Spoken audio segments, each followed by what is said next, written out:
I recently found myself in a situation that should not have happened and frankly, couldn't have imagined happening.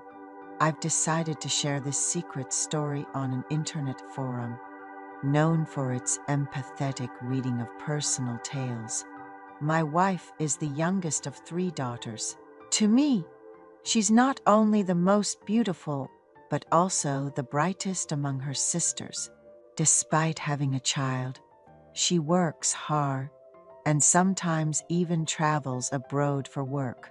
All her sisters are married. The eldest lives at the farthest end of our country, making family gatherings a rare occurrence. Last year, my father-in-law was suddenly diagnosed with cirrhosis and passed away. The main character of this story, the middle sister, lives near us. She has a fairly grown child and occasionally visits to adore and look after our baby, who is not yet a year old. Even though I rarely work late, there are times when I have to attend dinner meetings or prepare for conferences, and my wife comes home late. During such times, we rely on my sister-in-law to babysit. She loves the baby's smell and the formula smell and takes great care of our child. Her daughter also adores our baby, which makes us trust them even more. This time, for my mother-in-law's 70th birthday trip, we decided to go to Guam. Unfortunately, the eldest sister couldn't join us because her child was in the middle of exams. The middle sister's husband was too busy to come, so it ended up being just my mother-in-law, the middle sister and her daughter, and our little family. I was the only man in the group. Traveling by bus in Guam was exhausting. On the first day, the women decided to go shopping at the mall, leaving me at the hotel to take care of my daughter and my niece. As the only man, I gave the ladies some free time. My daughter, who was flying for the first time, didn't cry and handled the flight well. She's quick on her feet, not even a year old, and already toddling around. She wandered the resort holding her cousin's hand, making it relatively easy to look after them. Even in Guam, my daughter ate her prepared baby food and formula without fuss, allowing us to enjoy our trip. During our free time, we enjoyed the resort's swimming pool, where everyone had a great time. My daughter wasn't afraid of the water, even though it was her first time swimming. My wife, who returned from shopping with her arms full of bags, tried on clothes she bought for herself for the first time since having our baby. Seeing her so excited and happy made me feel an unexpected rush of emotion. We quietly enjoyed our time together while making sure not to wake up our sleeping child. I work for a major corporation, receiving a hefty bonus every year, and although we have a small mortgage, my wife and I own a house together. With a beautiful wife and a lovely daughter, I consider myself the happiest man alive these days. However, on the second day of our trip, things took a strange turn.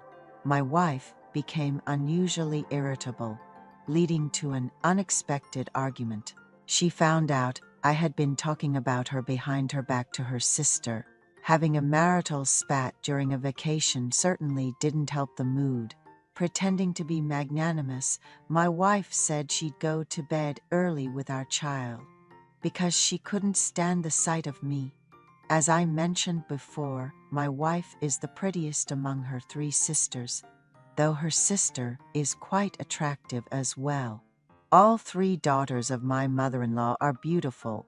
My wife gained 20 during her pregnancy and is still concerned about the weight, whereas her sister is the tallest and slimmest among them, even though she eats the most at meals. My wife went to bed early, and her sister, not feeling sleepy, suggested we go out for a beer. Feeling down, I accepted her invitation, and we took a taxi to a nearby pub.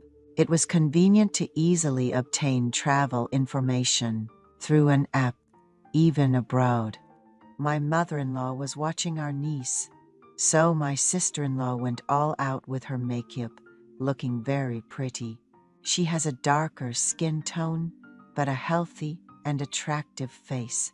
We took a taxi to the bar, and she shared how happy she was to be on this trip, as she hadn't been out in the evenings for a while, due to raising a child, and had grown distant from her friends.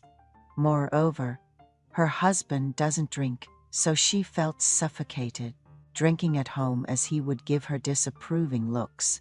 She was thrilled to be having a good time on this trip. My sister-in-law reassured me, saying, "Let's live through fights and disagreements. It's normal to argue during trips. Don't worry too much." We ended up drinking more than usual, and embarrassingly, I vomited.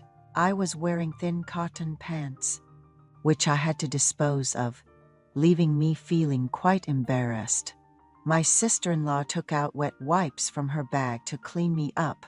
Urging to return to our accommodation, we took a taxi, but my wife didn't answer the door, likely sleeping deeply. My sister-in-law was sleeping in her mother's room with her daughter, so I had no choice but to stay in my sister-in-law's room for a while. I took off my dirty clothes and washed them. After a refreshing shower, I planned to spend a short time in my sister-in-law's room before heading to my own room early in the morning.